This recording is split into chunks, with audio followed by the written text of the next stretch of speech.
when we got together, whatever we were playing, we'd go serious, but in between, we were just laughing at each other. And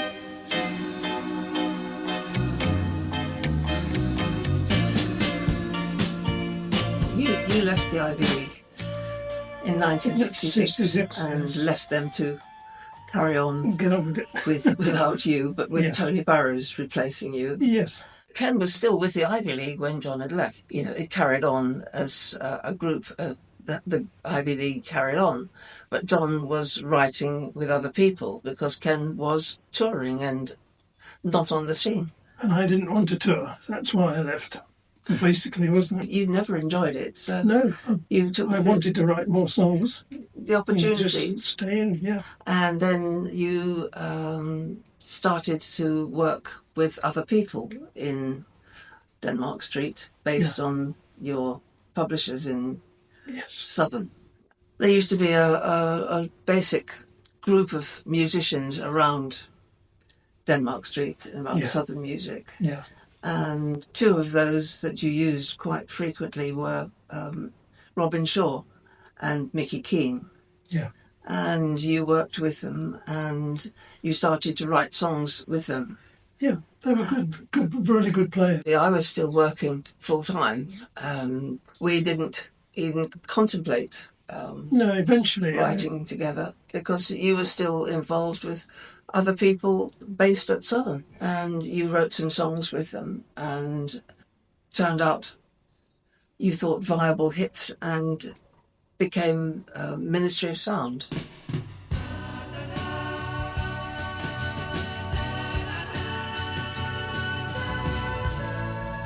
Well, we started to write together because we got on together. We found that if we sat down and said, let's write something, it automatically came out. It's very nice. And we wrote quite a lot of stuff in the end. John and Ken had a joint publishing house with Southern, Carter Lewis Music, and so whatever John was involved with as a writer would go through Carter Lewis Music. Robin Shaw and Mickey Keane were writing together, and Don joined them, didn't you, to write, and you got on well writing, and you decided there were things were good enough to go into the studio and record. Yes, and we recorded quite a lot. I mean, the two titles, White Collar Worker and the B-side, were taken on by Decca. Yeah.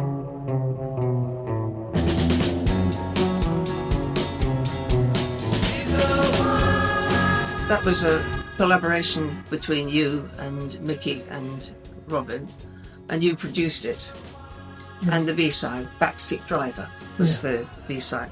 Which was also quite good, actually. Yes, it's... I wouldn't work with anyone that I didn't like or they didn't like me. I mean, you sort of settle down. And they were great musicians as well. Great musician. Yes, Mickey was a terrific guitar player, and I think Robin played bass on some of the things, didn't he? They were both good singers as well. I was starting to write with John in 1967, and it wasn't written specifically for Ministry of Sound. It just turned out that they needed some extra titles for an album, and these were some of the songs that were still recorded but would fit in with the general overall feel. Yeah.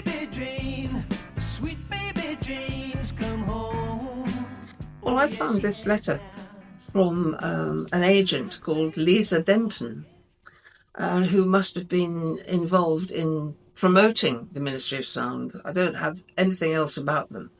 But apparently there were two other people involved, a keyboard player called Dennis White and Eddie Richards, who is the drummer, who in the future became part of the touring First Class band. Yeah, it was great because, I never worked with people that either I didn't know or didn't like. And these guys were great. We all got on and we had so many laughs, while we were together.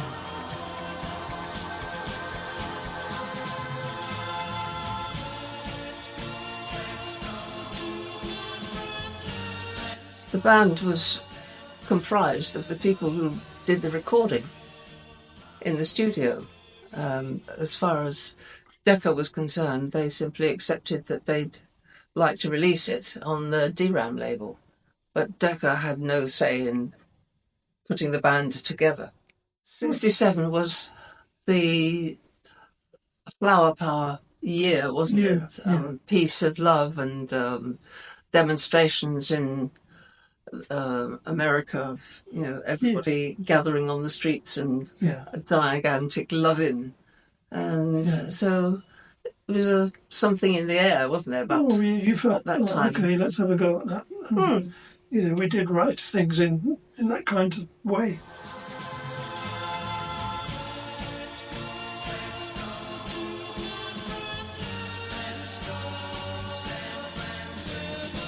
I thought it was a hit.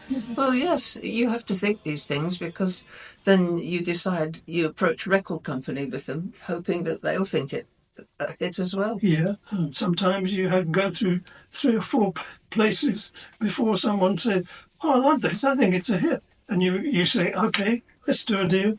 You do a deal, and it is a hit. They're going around saying, "See, told you."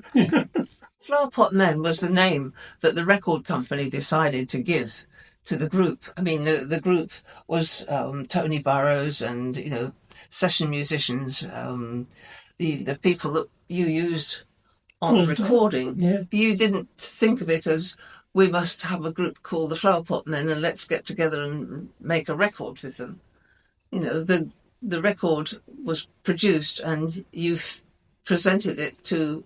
Did you offer it to somebody else before that? I had a feeling you went to another record company and they weren't prepared to give the advance you wanted. I sort of vaguely remember that. No. I can't remember who it was, but anyway, you took it to Decca. Was it Dick Rowe? Dick Rowe, yeah. Maybe. It was Decca anyway, and they agreed to take it. They thought it was a hit, and they paid the advance. Thank you very much.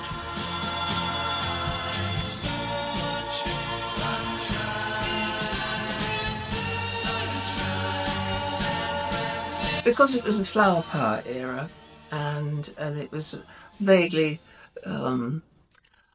drug scene in the sort of milder pot marijuana way rather than hard stuff. Somebody, possibly at Decca, decided that they would be called the Flower Pot Men.